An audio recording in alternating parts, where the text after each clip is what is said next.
کوئی ایسا معاشرہ ہو, کوئی ایسی سوسائٹی ہو کہ جس کے اندر خواتین اور مردوں کی تعداد برابر ہو, تو وہاں پر یہ لازم نہیں ہے مردوں کو کہ وہ جناب 2 3 سے ہی نکاح کریں. تو خواتین جو کہہ رہی ہیں کہ میرا مزاج یہ نہیں چاہتا, تو اس کو چاہیے کہ اپنے مزاج کو نا دین اسلام کے مزاج پہ قربان کر دیں. بیوی کو کسی صورت میں مرد کے حوالے سے یہ اختیار حاصل نہیں کہ وہ اپنے خاوند کو نکاح سے روکے. اگر روکتی ہے تو وہ شرعی طور پہ گناہ گار ہے, اللہ تعالیٰ کے ہاں بھی جواب دے گی, اس معاشرے اس سوسائٹی کو بھی جواب دے. اچھا, وہ خواتین جو کہ اپنے شوہروں کو روکتی ہیں, شوہر کی خواہش ہے کہ وہ دوسری شادی کر لے, شوہر کی افورڈیبلٹی ہے, شوہر کر سکتا ہے, اس کا رائٹ ہے, لیکن وہ پھر بھی یہ کہہ کے روک دیں کہ دنیا کیا کہے گی, یہ کیا کہے گی, تو ایسی خواتین کے بارے میں کیا حکم ہے؟ حضور نبی کریم صلی اللہ علیہ وآلہ وسلم کا فرمان ہے جس کا مفہوم ہے کہ تم اللہ تعالیٰ کے دین پر عمل کرتے ہوئے لوگوں کی ملامت کو سامنے نہ رکھنا. اگر تو آپ سمجھتے ہیں کہ آپ کا گزارا ہو رہا ہے تو ٹھیک ہے, آپ ایک پر اتفاق کرتے ہیں, تو شریعت نے جبر نہیں کیا کہ لازمی طور پہ دوسری کریں اور تیسری کریں, چوتھی کریں. لیکن اگر آپ افورڈ کر سکتے ہیں, آپ دیکھتے ہیں کہ معاشرے کے اندر خواتین کی بڑھتی ہوئی تعداد ہے اور ایسی خواتین کے جن کے نکاح نہیں ہوئے ان کے اندر اضافہ ہو رہا ہے, تو ایسی صورت میں پھر مردوں کو بھی چاہیے کہ جو ہے وہ وسعت نظر کا مظاہرہ کرتے ہوئے, بڑا دل کرتے ہوئے شریعت کے حکم پر عمل کریں. یہ جو 2 3 4 کا حکم ہے نا, یہ ہر لحاظ سے دیکھا جائے گا. چلیں ایک مثال دیتا ہوں آپ کو.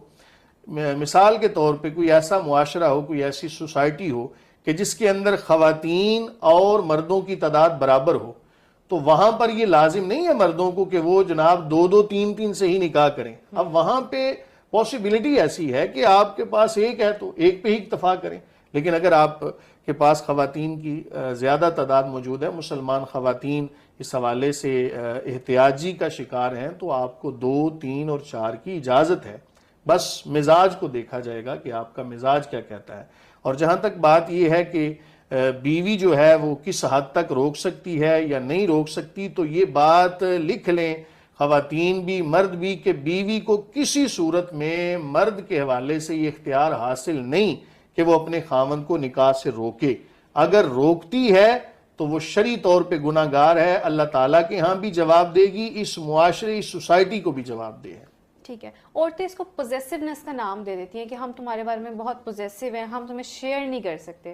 تو اس کے بارے میں ایک عورت کا دل ہے, لائک وہ نہیں شیئر کر پا رہی ہے, وہ اس کو ایکسیپٹ ہی نہیں کر پا رہی ہے, تو اس کے بارے میں پھر کیا حکم ہے؟ دیکھیں یہ تو مزاج ہے نا, خواتین کے حوالے سے یہ ایک فطرتاً بات ہے کہ ظاہر ہے کہ وہ دوسری بیوی کو برداشت تو نہیں کرے گی. تو سوال یہ ہے کہ اگر ہم اپنی برداشت کو دیکھیں, برداشت بمانا اپنی خواہشات بھی کہہ سکتے ہیں اس کو, کہ میری خواہش یہ نہیں چاہتی کہ میرا خاوند کسی اور خاتون کے پاس جائے. تو سوال یہ ہے کہ اگر اللہ نہ کرے کبھی ایسا وقت نہ لائے اللہ تعالیٰ کہ وہ مرد جو ہے وہ کسی اور کے خیالوں میں گم ہو, تو یہ گناہ کو برداشت کر لیں گی لیکن وہ ثواب کو برداشت نہیں کریں گی.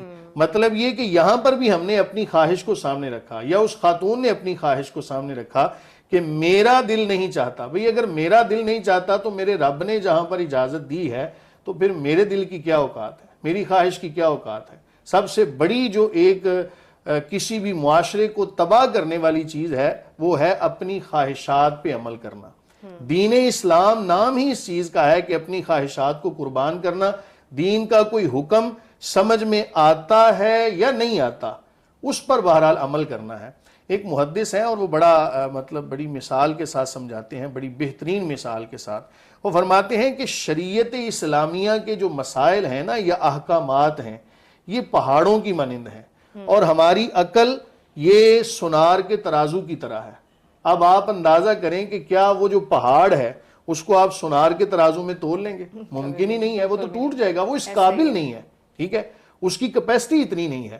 تو بلا تمثیل مثال دی صرف مسئلہ سمجھانے کے لیے کہ ہماری عقل, ہماری خواہشات, ہمارا شعور یہ بمنزلہ سونار کے ترازو کے ہیں, اور احکام اسلامیہ جو ہیں یہ پہاڑوں کی طرح ہیں. ان کو تولے نا. ہاں اتنا ضرور کہیں, جو چیز اسلام کی شریعت کی سمجھ میں آ جائے اللہ کا شکر ادا کریں کہ یا اللہ تیرا شکر ہے تو نے ہماری عقل کو اس قابل بنایا کہ ہم اس کو سمجھ سکیں. اور جو چیز سمجھ میں نہ آئے اس کا انکار نہیں, بلکہ یہ سمجھیں کہ یہ ہماری عقل سے بالا ہے, ہماری عقل کی رسائی یہاں تک نہیں ہے، اس میں اپنی عقل کو قصوروار ٹھہرائیں۔ تو خواتین جو کہہ رہی ہیں کہ میرا مزاج یہ نہیں چاہتا، تو اس کو چاہیے کہ اپنے مزاج کو نا دین اسلام کے مزاج پہ قربان کر دیں۔